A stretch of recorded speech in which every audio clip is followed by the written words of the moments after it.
जय बोलो श्री अन्नपूर्णेश्वर जी की जय। जय बोलो श्री ललिता माता जी की जय। प्రైజ్ ద లార్డ్। అస్సలాము అలైకుం।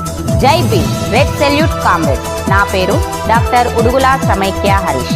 ఆలేటి లలిత ఆటం దాన ధర్మ ధార్మిక పీఠం ఆ నాదుల గో మాతల మంగళాశిస్సులు।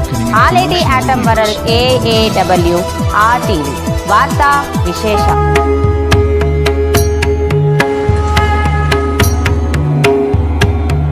వరల్డ్ AAW RTV నుండి SRK మీడియా SRK ఎంటర్టైన్మెంట్ నుండి యావత్తు ప్రపంచం యావత్ భారతవాణి కాశ్మీర్ కన్యాకుమారి వరకు ఈ ఏప్రిల్ నెల అంటే బాబు జగ్జీవన్ రామ్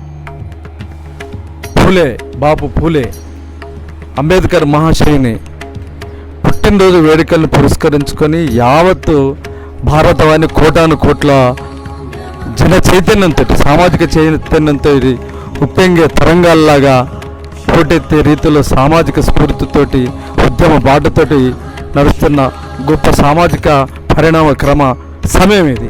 ఈ సందర్భంలో నిన్నగాక మొన్న అంబేద్కర్ మహాశయుని పాద పుష్పాలు తాకి పరమ పావనమైన సామాజిక చైతన్యం కలిగిన ఒక గొప్ప ఇల్లు, ఎందరో సామాజిక ఉద్యమకారులకు నిలయమైన ఇంటిలో పూల కొండలు పలగొట్టడము, ఇంటిని ధ్వంసం చేయడం నిన్నగాక మొన్న జరిగిన విషయం। ఆంధ్రలో మరొక ఉన్మాది అంబేద్కర్ మహనీయుని ఫ్లెక్స్ని కింద పడేసి ఆ ఫ్లెక్స్ మీద నిలబడి వికటాహాసంగా సోషల్ మీడియాలో పెట్టింది। దీని మీద మన స్పందన ఖచ్చితంగా ఉండాలి। దీని మీద వివిధ రంగాలకు సంబంధించిన ప్రముఖులు ఉన్నారు। ఈ ప్రముఖులకు సంబంధించిన అభిప్రాయ సేకరణతోటి మనం ఒక కార్యక్రమం రూపొందిద్దాం।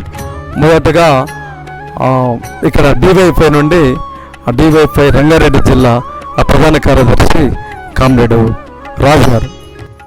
నిన్నగాక మన రాజ్యాంగాన్ని నిర్మించిన గొప్ప మహనీయుడు డాక్టర్ బిఆర్ అంబేద్కర్ గారి చిత్రపటం పైన తొక్కి వికృత చేష్టలతో నడిపిస్తున్నటువంటి పరిస్థితి కూడా ఆంధ్రాలో మనం చూసాం। ఏదైతే కింది కులాలకు సంబంధించిన అణగారిన వర్గాల ప్రజలు మొత్తం పైసాయికి వచ్చే విధంగా గొప్ప రాజ్యాంగాన్ని రాయడం అనేది జరిగింది। అట్లాంటి వ్యక్తులపైనే ఇట్లాంటి చేష్టలు జరగడాన్ని కూడా మేము DYFIగా తీవ్రంగా ఖండించడం అనేది జరుగుతూ ఉన్నది। మునుముందు ఇట్లాంటి దాడులకు వ్యతిరేకంగా కూడా పోరాటంలో కూడా DYFI కూడా రాబోతుంది। ఏదైతే ఇప్పుడున్న ప్రభుత్వాలు కూడా కేంద్ర రాష్ట్ర ప్రభుత్వాలు కూడా ఇట్లాంటి దాడులు జరుగుతుంటే చూస్తూ ఊరుకుంటున్నారే తప్ప ఆ దాడుల్ని ఖండించే పరిస్థితి కూడా ఈ ప్రభుత్వాలు కూడా లేవు। అంటే దీన్ని బట్టి కూడా మనం అర్థం చేసుకోవచ్చు ఇప్పుడున్న ప్రభుత్వాలు కూడా ఎవరికి కొమ్ము కాస్తున్నాయి అనేది కూడా మనం అర్థం చేసుకోవచ్చు।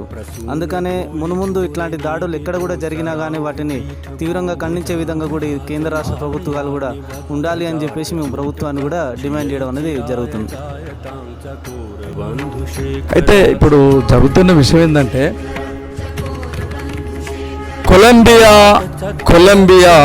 అమెరికా కొలంబియా యూనివర్సిటీ స్థాపించి 300 సంవత్సరాలు అవుతుంది। ఈ 300 సంవత్సరాల్లో వేలాది మంది గొప్ప గొప్ప మహనీయులు అక్కడ మేధ సంపన్నతోటి బాహ్య ప్రపంచానికి వచ్చి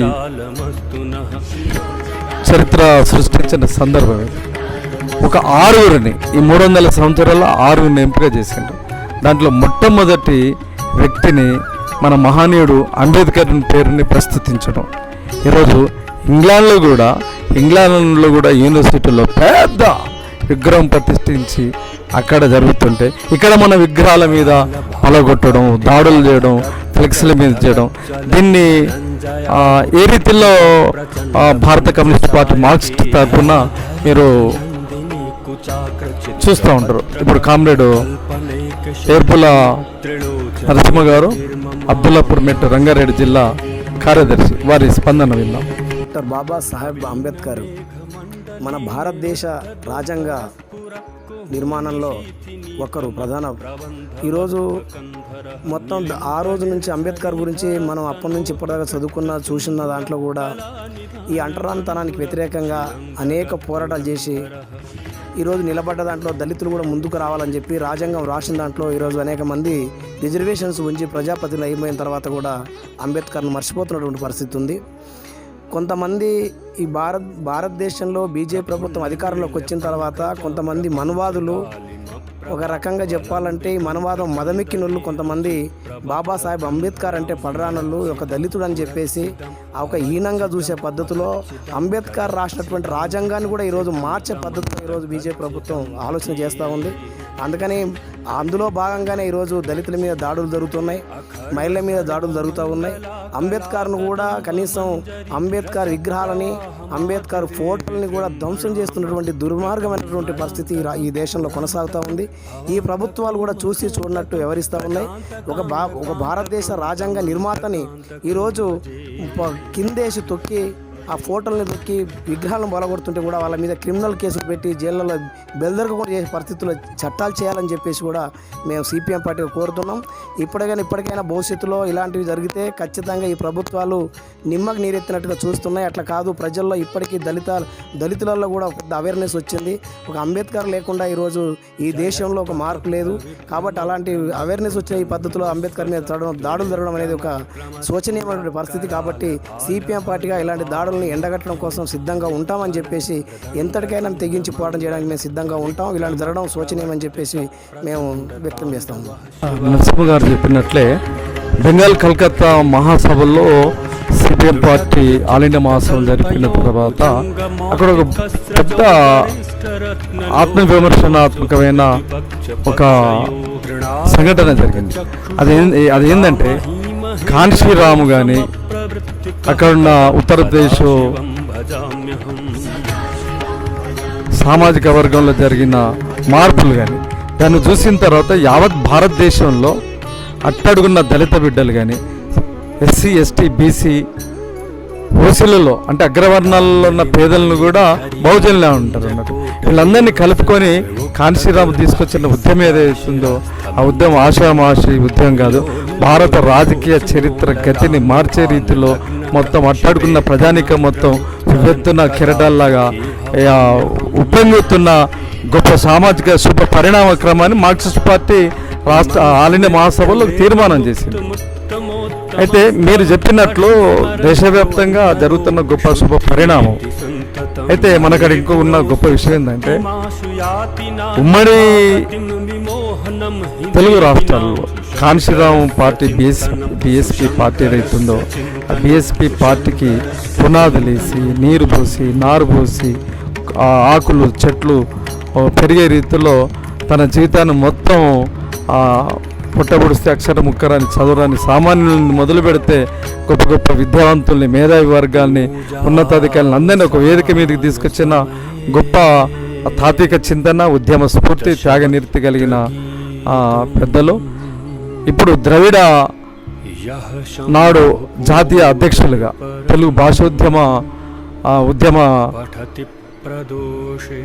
నేతగా యావత్ ప్రపంచంలో తెలుగు జాతిని మొత్తం ఈరోజు మొత్తం ఆలోచించే రీతిలో వాళ్ళందరినీ మే నెలలో అంతర్జాతీయ సభల్లో కూడా పిలిపించి తెలుగు జాతి రక్షణ కోసం నడుము బిగించి ఇప్పుడు ఆ పోరాటాల నుండి తన అమూల్యమైన సమయం కేటాయించి ఇప్పుడు ఇక్కడ ఉన్నారు.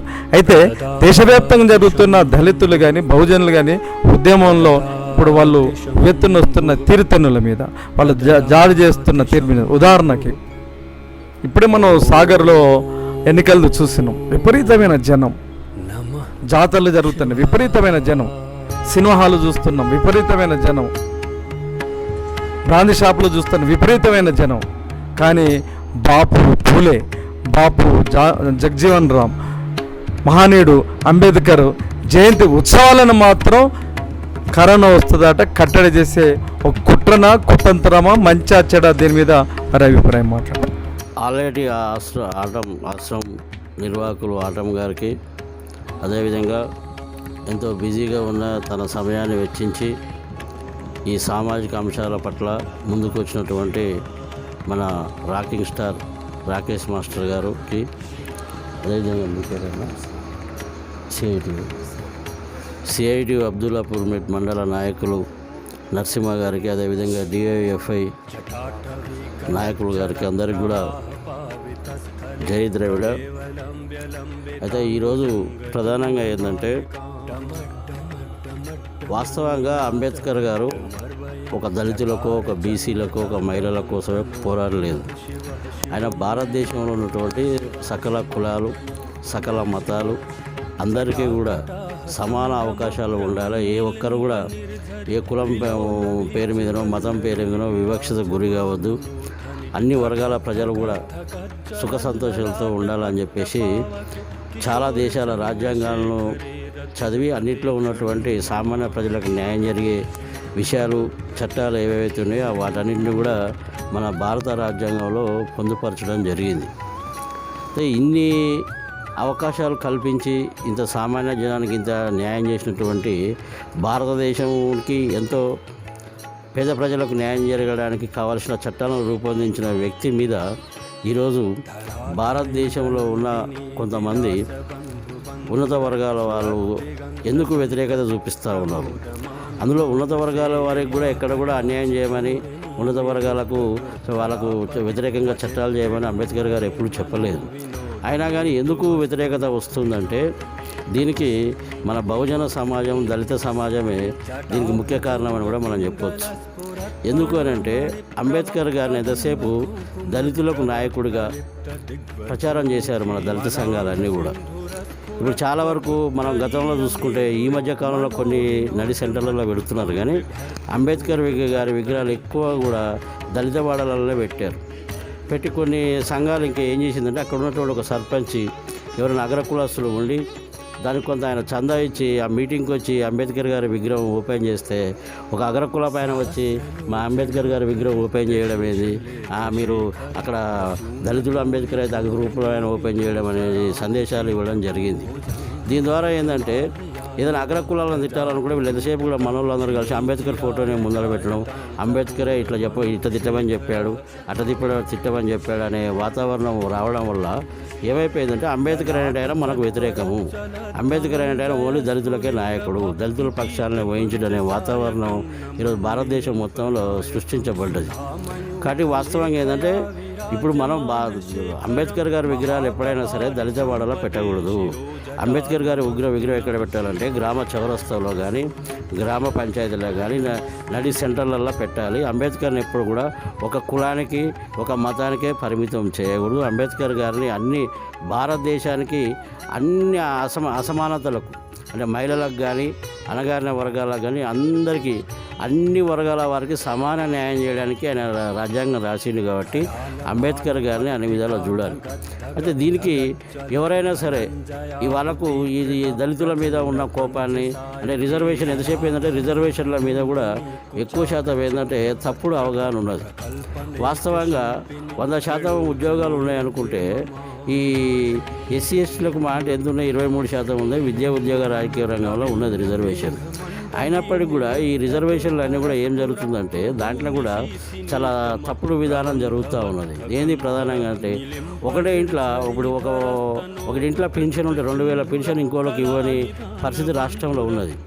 కానీ ఒకటే ఇంట్లో 4 ఇంజనీర్లు, 5 ఇంజనీర్లు, ఒకటే ఇంట్లో 9 మంది ఐఏఎస్ ఆఫీసర్లు దళితులు ఉన్నా కూడా వాళ్ళ కుటుంబానికి రిజర్వేషన్లు రావడం అనేది, ఇది టోటల్గా ఏంటంటే దళిత సమాజానికి, అట్టడుగు వర్గాలు ఉన్న దళితులకు ఉద్యోగ అవకాశాలు కానీ, రాజకీయ అవకాశాలు కానీ రాకుండా చేసే అవకాశం ఉన్నది.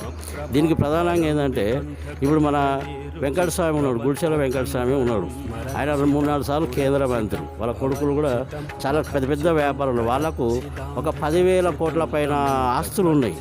అయినా కానీ ఇప్పటికి వాళ్ళ కొడుకు అటెండ్ రిజర్వేషన్కి అర్హుడు. ఈ 1000 కోట్లు సంపాదించిన దళితులు కూడా మళ్ళీ పోయి ఆ భూవకు లేని మాలామాదుగుల మీదనే పోటీ చేస్తారు, కానీ ఆ జనరల్ స్థానాల్లో పోటీ చేయడానికి రారు. ఒకసారి ఆయన ఎమ్మెల్యే అవుతాడు, ఆ ఎమ్మెల్యే 2 సార్లు మంత్రి అవుతాడు, 5-6 సార్లు ఎమ్మెల్యే అవుతాడు. ఎమ్మెల్యే అయినా మళ్ళీ పోయి ఆయన రిజర్వేషన్లే పోటీ చేస్తాడు. పోటీ చేసి ఆయన పదవిలో ఉన్నప్పుడు ఎప్పుడు కూడా దళితుల పక్షాన కానీ అన్యాయం జరిగేది, కానీ బహుజనులకు అన్యాయం జరిగేది ఆయన మాట్లాడకుండా ఆయనకి ఎప్పుడు మాట్లాడుతున్నాడంటే, ఆయనకేమైనా పదవి అయినప్పుడు, ఆయనకేమన్నా అవకాశాలు లేకుండా ఆయన ఎప్పుడైనా పోయినప్పుడు ఆయనకు వ్యక్తిగతంగా అవమానం జరిగినప్పుడు మాత్రమే ఇది దళితులకు అవమానం, ఇది బీసీలకు అవమానం, ఇది బహుజనులకు అవమానం అని చెప్పేసి మాట్లాడడం జరుగుతూ ఉన్నది. ఈరోజు మనం ఏమనుకుంటున్నామంటే ఒక పెన్షన్ ఉంటే ఇంకో పెన్షన్ ఇవ్వనప్పుడు, ఎవరైనా ఒక 5 ఎకరాల పొలం 10 ఎకరాల పొలం ఉంటే వైట్ రేషన్ కార్డు ఇవ్వనప్పుడు, ఒకటి ఇంట్లో 4 గెజిటెడ్ ఆఫీసర్లు ఉన్నా కూడా వాళ్ళ రిజర్వేషన్స్కు వాళ్ళ కొడుకులు కూడా ఎలా అర్హులు అవుతారు, దీని విషయంలో చాలా వరకు కూడా చర్చ జరగాలి. దీని మీద ఎవరైనా ఇతర వాళ్ళు దళితులు వాళ్ళు చెప్పేది వాస్తవమైన కొంతమంది అగ్ర కులస్తులు ఏదంటే దళితుల మీద ఉన్న ఈర్ష్యతోటి ఒకటే ఇంట్లో 4 ఉంటారంటే దాని మీద కూడా వక్రీకరణ చేసి వాళ్ళు తిట్టడం జరుగుతుంది.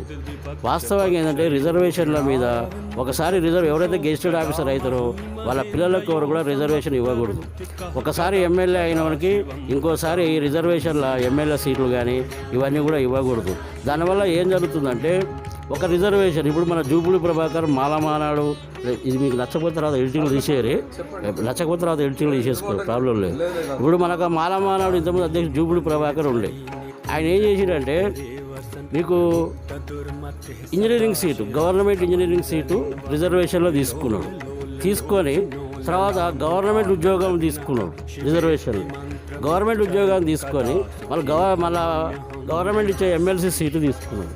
ఎమ్మెల్సీ సీటు కంటే ముందు ఆయన ఎన్ని రిజర్వేషన్లు, విద్యారంగంలో రిజర్వేషన్ అనుభవించిండు, ఉద్యోగ రంగంలో రిజర్వేషన్ అనుభవించిన తర్వాత మూడో ఏదైతే ఉన్నదో ఈ కొంతమంది ఉద్యోగాలు లేని వాళ్ళు ప్రజా సమస్యల్లో కొట్లాడు సంఘాలు పెట్టుకుంటారు. ఆఖరికి మాలమానాడు రాష్ట్ర అధ్యక్షుడు కూడా ఆయనే కావడం జరిగింది, మూడో రిజర్వేషన్. దాని తర్వాత ఎమ్మెల్సీ కావడం జరిగింది, దాని తర్వాత ఎస్సీ కార్పొరేషన్ చైర్మన్ కావడం జరిగింది. అంటే ఈయనొక్కడైనా కాదు, చాలామందిని మీరు ఇప్పుడు సర్వే సత్యనారాయణ తీసుకుంటే ఒకప్పుడు ఆయన గవర్నమెంట్ ఎంప్లాయీ అయిన తర్వాత వాళ్ళ ఫాదర్లు కూడా వాళ్ళ కుటుంబ సభ్యులు కూడా గవర్నమెంట్ ఉద్యోగస్తులే. తర్వాత ఆయన ఎమ్మెల్యే కావడం జరిగింది. ఎమ్మెల్యే మళ్ళీ ఎంపీ అయిన తర్వాత ఆయన మళ్ళీ ఈయన కేంద్ర మంత్రి అయ్యిండు, 2 సార్లు కేంద్ర మంత్రి అయ్యిండు, ఎంపీ అయ్యిండు, ఎమ్మెల్యే అయ్యిండు. మళ్ళీ తర్వాత వాళ్ళ పిల్లలు కూడా ఇప్పుడు రిజర్వేషన్లో ఐఏఎస్ ఆఫీసర్లు అయ్యారు. రేపు మళ్ళీ ఐఏఎస్ ఆఫీసర్ల పిల్లలు కూడా మళ్ళీ వాళ్ళు రిజర్వేషన్ల అర్హులే.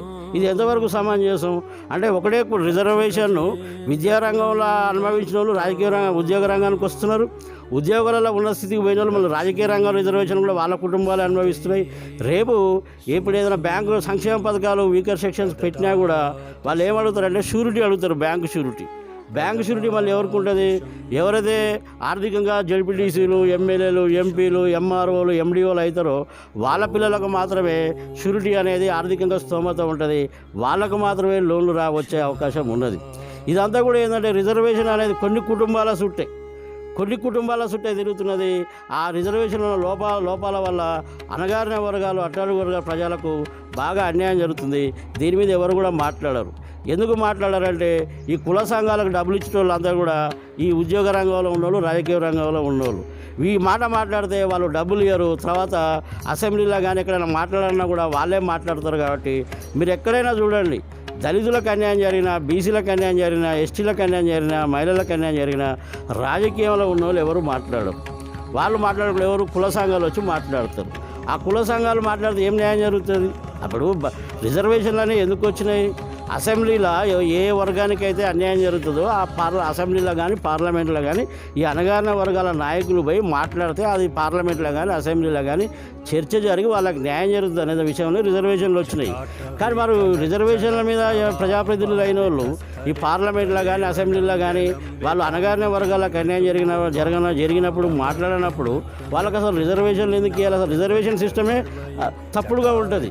ఇంకోటి ఏంది, ఈ ఇంతకుముందు అంబేద్కర్ గారు ఉన్నప్పుడు 2 నియోజకవర్గాల పద్ధతి ఉండే. అంటే దళితులందరినీ ఒక నియోజకవర్గంలో 2 ఎమ్మెల్యేలు ఉంటారు. ఒక ఎమ్మెల్యేనేమో దళితులే ఎన్నుకుంటారు, ఇంకో ఎమ్మెల్యేనేమో ఆ నియోజకవర్గంలో ఉన్న ప్రజలందరూ ఎన్నుకుంటారు. అలా జరిగి ఇప్పటికి కూడా ఏంటంటే అట్లా కాకుండా సరే రిజర్వ్లు దాన్ని గాంధీ అమలు చేసి అట్లాంటి సిస్టమ్ లేకుండా చేసిండు. దాన్ని కూడా కాదు, ఇప్పుడు కూడా ఏమంటున్నామంటే రిజర్వ్ నియోజకవర్గాల వల్ల కూడా ఫస్ట్ ఎవరికైనా ఎమ్మెల్యే సీట్లు ఇవ్వాలంటే ఏ కులం వానికైతే సీట్ ఇస్తావో ఆ కులంలో ఉన్న ప్రజల ముందు వానికి ఎక్కువ ఎవరికి ఓట్లు వేస్తే వానికే సీట్ ఇచ్చే పరిస్థితి ఉండాలి. ఉన్నప్పుడు ఏమైతే అణగారిన వర్గాలకు ఎవరైతే న్యాయం చేసి వాళ్ళ కోసం పోరాడే వ్యక్తులు ఉంటారో వాళ్ళు మాత్రమే ఎమ్మెల్యేలు అయ్యే అవకాశం ఉంటుంది, వాళ్ళు చట్టసభలకు పోయే అవకాశం ఉంటుంది.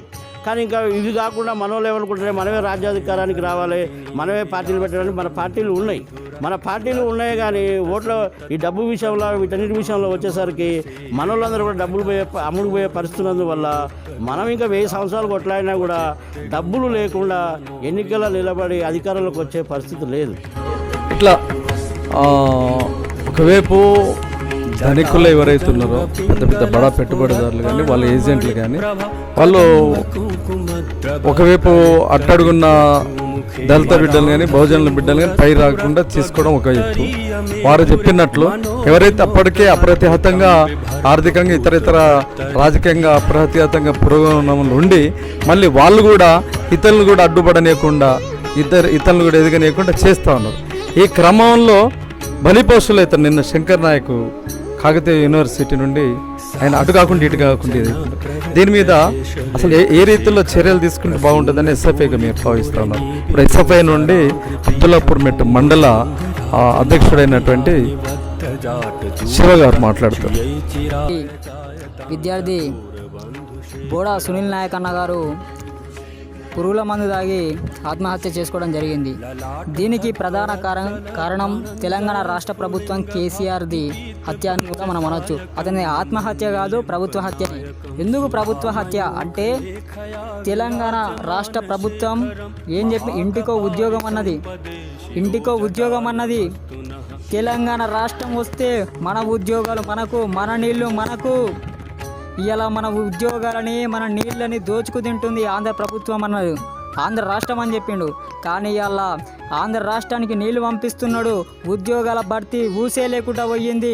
ఇవాళ మళ్ళీ నిన్న కాక మొన్న ఎమ్మెల్సీ ఎన్నికల్లో మాట ఇచ్చిన అని చెప్పేసి ప్రభుత్వ ఉద్యోగులు ఎవరు కూడా 61 సంవత్సరాలకి పెంచమని చెప్పేసి ఎవరు కూడా అడగలే. పిఆర్సీ కావాలని అడిగిర్రు తప్ప ఈ 61 సంవత్సరాలు పెంచమని అడగలే. కానీ ఈ కొత్త ఉద్యోగాలు వేస్తే వాళ్ళకి ఈ ఉద్యోగాలు వస్తాయని చెప్పేసి ఒక ఆలోచనతోటి తెలంగాణ రాష్ట్ర ప్రభుత్వం ఉద్యోగ వయసు పెంచి 61 సంవత్సరాలకు పెంచి నాకు ఉద్యోగాలు రావు, ఇక ఇట్లా పెంచుకుంటూ పోతే ఇంకా 3 సంవత్సరాలు నేను ఎక్కడ ఆగాలి, ఈ నిరుద్యోగ సమస్యతోటి నేను బాధపడుతున్నా అని చెప్పేసి నేను చదివినటువంటి చదువు కూడా వృధా అయిపోతుందని చెప్పేసి నా వయసు పెరిగిపోతూ ఉన్నది.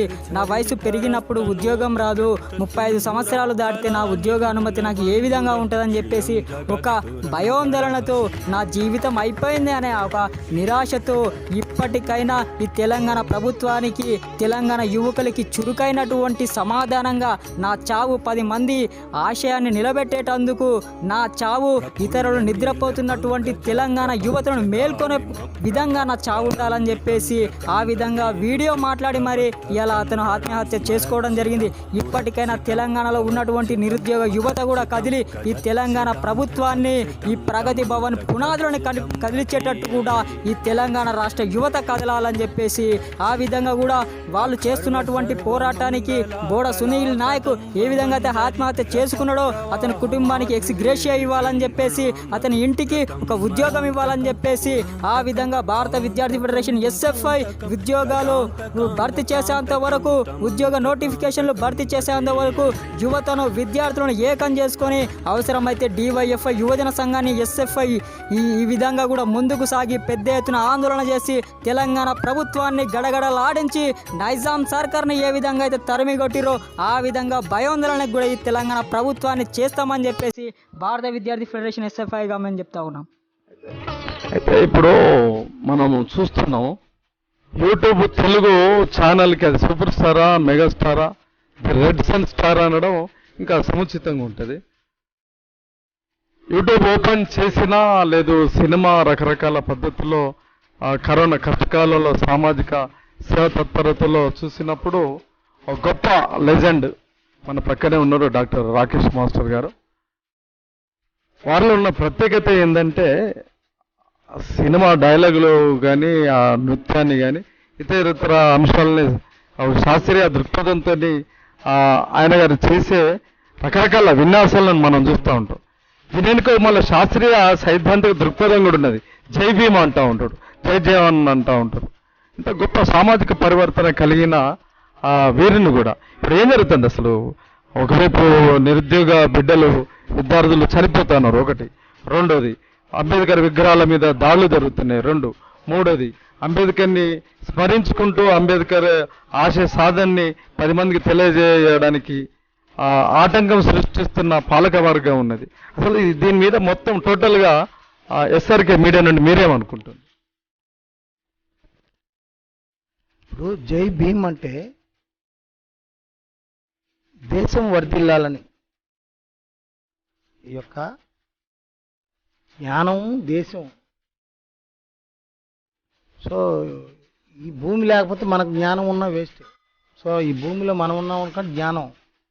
సో ఇక జ్ఞానం వర్ధిల్లాలి, దేశం వర్ధిల్లాలి.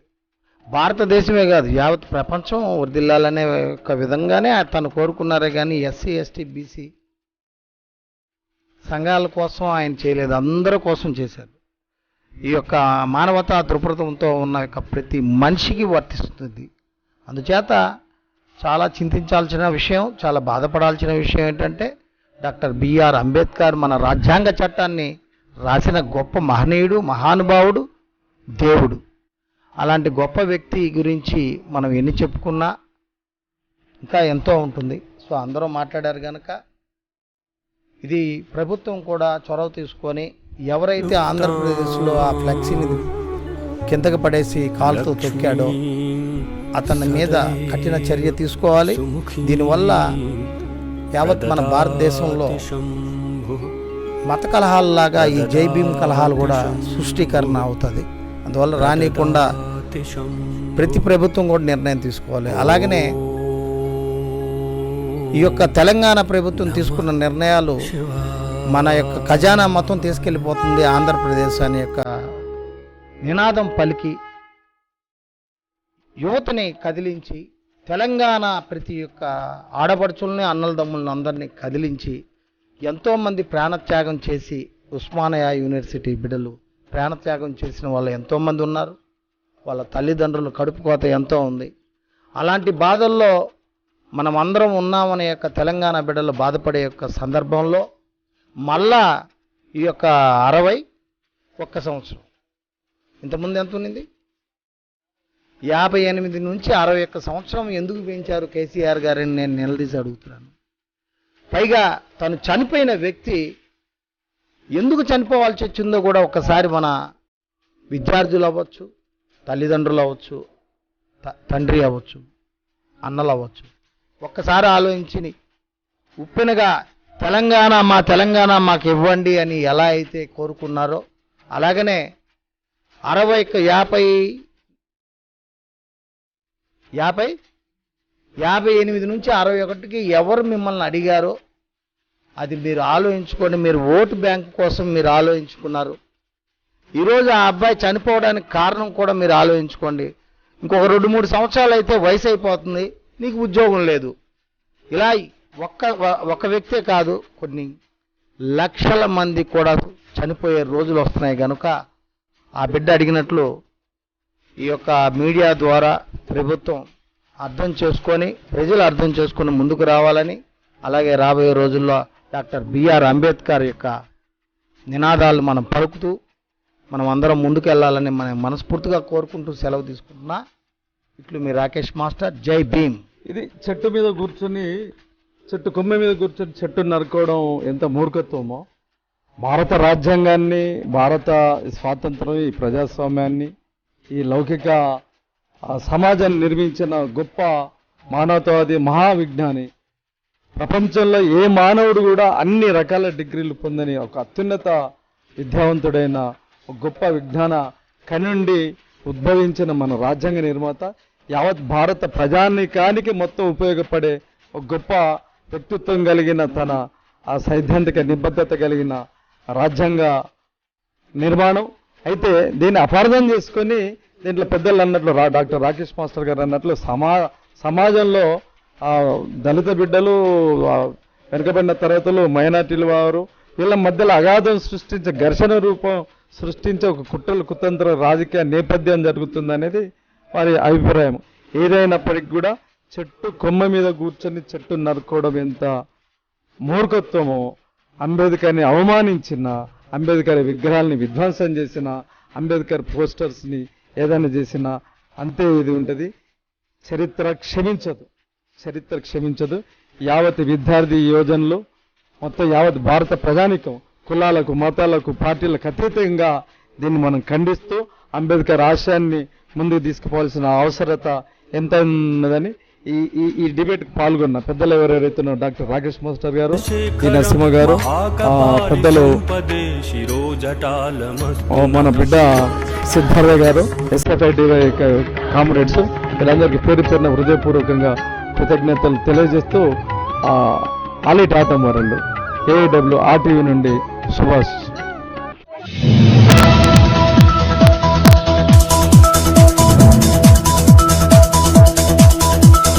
ఇది సమాజ స్థాపన కోసం ఆలేటి ఆటం world alternative news world AAWR ఆ నాదుల ఆలేటి టీవీ. జై బోలో శ్రీ అన్నపూర్ణేశ్వరి జీకి జై.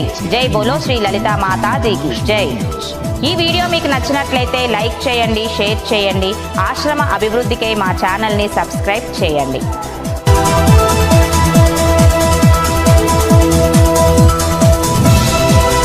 SafeMusicList.com